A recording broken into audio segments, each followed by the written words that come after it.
ప్రతిపక్ష హోదా ఎందుకు, 58 లక్షల జీతం ఎందుకు?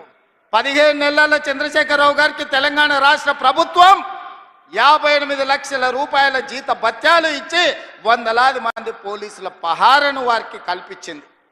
నేను అడుగుతున్న వారిని, నేను అడుగుతున్న మీడియా మిత్రులని, నేను అడుగుతున్న ఇక్కడికొచ్చిన మా అక్క చెల్లెలని, అక్క మనం ఎక్కడైనా జీతం ఉంటే నెల జీతం ఇచ్చిన యజమాని ఎందుకు వస్తలేవని అడగడా? ఇంట్లో వండుకుంటే అని నేను అడుగుతున్నా. మన దగ్గర ఉన్నోడు ఎవడైనా, మన దగ్గర ఉండే టీచర్ అయినా, ఎస్ఐ అయినా, కానిస్టేబుల్ అయినా, ఏ ప్రభుత్వ ఉద్యోగైనా జీతం తీసుకుంటే జీతానికి రాకపోతే ఉద్యోగానికి రాకుండా జీత భత్యాలు 15 నెలలు తీసుకునేది ఎక్కడైనా ఉన్నదా? ఈ వెసులుబాటు ఎక్కడైనా ఉన్నదా అని నేను అడుగుతున్నా. మీడియా మిత్రులను కూడా అడుగుతున్నా, వారం రోజులు మీరు రిపోర్టు చేయకపోతే మీ యజమానులు ఊరుకుంటారా? ప్రతి నెల క్రమం తప్పకుండా జీత భత్యాలు తీసుకుంటున్న చంద్రశేఖరరావు గారు మీరు ఫామ్ హౌస్లో వండుకొని ఏం సందేశాన్ని ఇవ్వదలుచుకున్నారు? అధికారం ఉంటే ఉంటా, లేకపోతే అలిగి పండుకుంటా అనేదా మీ విధానం అని నేను అడుగుతున్నా. మీకు అనుభవం ఉందంటుండ్రు, మీకు అపారమైన జ్ఞానం ఉందంటుండ్రు, 80,000 పుస్తకాలు చదివిన విజ్ఞాన గని మీరు అంటుండ్రు. మీ అనుభవము, మీ విజ్ఞానము తెలంగాణ ప్రజల కోసం ఉపయోగించరా అని నేను అడుగుతున్నా. మీరైతే 1,00,000 కోట్ల రూపాయలు సంపాదించుకున్నారు, టీవీలు పెట్టుకున్నారు, పేపర్లు పెట్టుకున్నారు, ఫామ్ హౌస్లు కట్టుకున్నారు. నువ్వు గజ్వేల్లో కట్టుకుంటే నీ కొడుకు జన్వాడలో కట్టుకున్నాడు, నీ అల్లుడు మొయినాబాద్లో కట్టుకున్నాడు, నీ బడ్డ శంకర్పల్లి దగ్గర ఫామ్ హౌస్లు 100 ఎకరాలలో కట్టుకున్నారు. మరి తెలంగాణ ప్రజలు ఉన్న భూములు అమ్ముకొని ఆత్మహత్యలు చేసుకుంటుంటే ఈ ట్రిక్ ఏదో మాకు చెప్పరా? తెలంగాణ ప్రజలకు ఆయన ఏదో క్యాప్సికమ్ పండిస్తేనే ₹1 కోటి ఎకరాకు వస్తుంది అన్నాడు. ఆ టెక్నిక్ ఏదో తెలంగాణ రైతాంగానికి చెప్పవా కేసీఆర్ గారని నేను అడుగుతున్నా. ఈరోజు తెలంగాణ రాష్ట్రం వచ్చిన తర్వాత చంద్రశేఖరరావు గారు వారి కుటుంబ సభ్యులు 1,00,000 కోట్ల రూపాయలు ఎట్లా సంపాదించుకుర్రు? తెలంగాణ రాష్ట్రం 4 కోట్ల ప్రజల నెత్తి మీద 8,29,000 కోట్ల రూపాయల అప్పెట్లొచ్చింది. మాకు అప్పులు ఎట్లా పెరిగినాయి పాపాల పుట్టలెక్క, మీ ఆస్తులు ఎట్లా పెరిగినాయి 1,00,000 కోట్లకని నేను ఈ వేదిక మీద నుంచి పెద్దలు చంద్రశేఖరరావు గారిని సవినయంగా అడుగుతున్నా, గౌరవప్రదంగా వారికి విజ్ఞప్తి చేస్తున్నా. మీ 1,00,000 కోట్ల సంపాదన నైపుణ్యం ఏందో మా నిరుద్యోగ యువకులకు చెప్పండి. 1,00,000 కోట్లు రాకపోయినా నెలకు 1,00,000 రూపాయలు సంపాదించుకునే నైపుణ్యం మా నిరుద్యోగ యువకులు నేర్చుకుంటారని నేను అడుగుతున్నా. ఒకవేళ నీకు రావడానికి ఇబ్బంది అయితే విడతల వారీగా 1000 మందిని నీ దగ్గరికే ఫామ్ హౌస్కు పంపిస్తా. ఆ విద్య ఏందో వాళ్ళకు నేర్పమని చంద్రశేఖరరావు గారికి విజ్ఞప్తి చేస్తున్నా. ఎందుకంటే ప్రతి నెల 3,92,000 రూపాయలు మీరు జీత భత్యాలు తీసుకుంటున్నారు కదా. తీసుకున్న జీతం కిందికన్నా తెలంగాణ యువకులకు ఈ శిక్షణ ఇవ్వమని చంద్రశేఖరరావు గారిని నేను అడుగుతున్నా. ఇవాళ వాళ్ళందరూ ఏందో పోయినట్టు, కొల్లగొట్టకపోయినట్టు వాళ్ళ ఆస్తిని, తుఫాను వస్తే దివిసీమ తుఫాన్లో మొత్తం సర్వం కోల్పోయిన వాళ్ళు వెనకటికి మనకు ఊర్లలో అడుక్కునేటోళ్ళు వచ్చేటోళ్ళు ఈడ జర సీనియర్లు ఉంటే తెలుసు. దివిసీమ తుఫాన్లో సర్వం కోల్పోయినాం, మాకేమని ఉంటే బతకడానికి వచ్చిన గ్రామాలకు వచ్చేటోడు.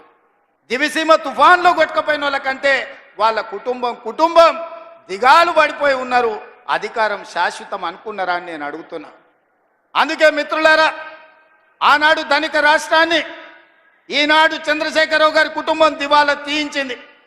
దివాలా తీసిన ముక్కబోని ధైర్యంతో ఈ రాష్ట్రాన్ని పట్టాల మీద ఎక్కించి తెలంగాణ రాష్ట్రాన్ని అభివృద్ధి పదం వైపు నడిపిస్తున్నాం. అందుకే ఈరోజు స్టేషన్ గజ్పూర్లో 800 కోట్ల రూపాయలతో అభివృద్ధి కార్యక్రమాలను తీసుకున్నాం.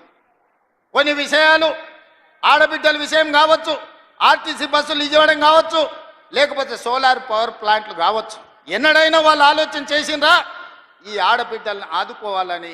ఈరోజు మా స్వయం సహాయక సంఘాలను అడుగుతున్నా, మీ పావలా వడ్డీ కానీ మీ జీరో వడ్డీ కానీ ఎన్నడన్నా మిమ్మల్ని 10 ఏళ్ళల్లో ఇంటి బయటికి రానిచ్చిండ్రా బీఆర్ఎస్ వాళ్ళు, గత ప్రభుత్వం అని నేను అడుగుతున్నా.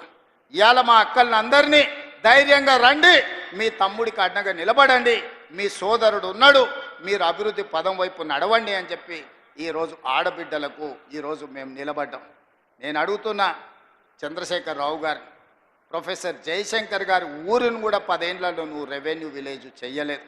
నేను వచ్చిన తర్వాత జయశంకర్ గారి ఊరిని రెవెన్యూ విలేజ్ చేసిన. ఈ ప్రభుత్వం వచ్చినాకనే వరంగల్కి ఎయిర్పోర్ట్ వచ్చింది. ఈ ప్రభుత్వం వచ్చినాకనే రైల్వే కోచ్ ఫ్యాక్టరీ మీకు వచ్చింది. ఈ ప్రభుత్వం వచ్చినాకనే వరంగల్కి అండర్ గ్రౌండ్ డ్రైనేజ్ వచ్చింది. ఈ ప్రభుత్వం వచ్చినాకనే వరంగల్కి ఔటర్ రింగ్ రోడ్ వచ్చింది. ఈ ప్రభుత్వం వచ్చినాకనే మీకు కాళోజీ కళాక్షేత్రం పూర్తయింది. ఈ ప్రభుత్వం వచ్చినాకనే వరంగల్ అభివృద్ధి కార్యక్రమాలు ఆగిపోయిన ఫ్లైఓవర్ బ్రిడ్జు నాయని రాజేందర్ రెడ్డి పట్టుబట్టి దాన్ని పూర్తి చేయడానికి ఒక కొలికి పట్టుకొస్తున్నాడు. ఈ ప్రభుత్వం వచ్చినాకనే 800 కోట్ల రూపాయలు ఈరోజు స్టేషన్ గన్పూర్కు మనం ఇయ్యగలిగినాం. 100 పడకల ఆసుపత్రి కట్టగలిగినాం, డిగ్రీ కాలేజ్ కట్టగలిగినాం, ఇంటిగ్రేటెడ్ రెసిడెన్షియల్ స్కూల్ కట్టగలిగినాం, రెవెన్యూ డివిజనల్ ఆఫీసును కట్టగలిగినాం, ఇందిరమ్మ ఇండ్లు ఇవ్వగలిగినాం. మిత్రులారా, ఈ ప్రభుత్వం వచ్చినాక ఇన్ని పనులు చేస్తుంటే మా మీద తెలంగాణ ప్రజల కోపం ఉందని ఆయన చెప్తుండు. ఎవరు కోపం ఉందే? 57,000 ఉద్యోగాలు ఇచ్చినందుకు నిరుద్యోగ యువకులకు కోపం ఉందా? 65 లక్షల మంది ఆడబిడ్డలకు పండుగ పూట సారే చీర పెట్టినట్టు ప్రతి సంవత్సరం 2 నాణ్యమైన చీరలను ఆడబిడ్డలను అందించినందుకు, సారే చీర పెట్టినందుకు మా ఆడబిడ్డలకు నా మీద కోపం ఉందా?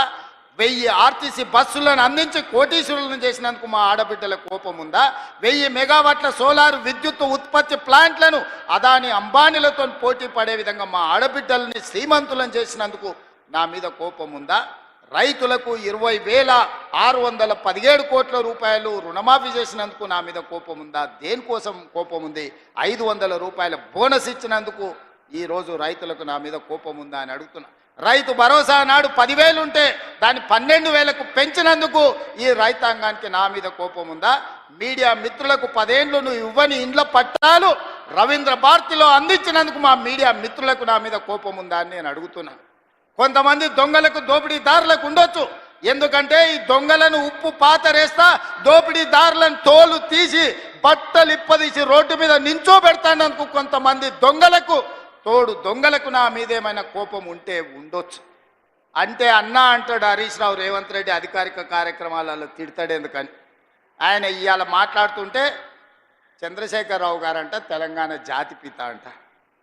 మిత్రులారా, ఇట్లా మాట్లాడితే ఇంకా నేను ఏదో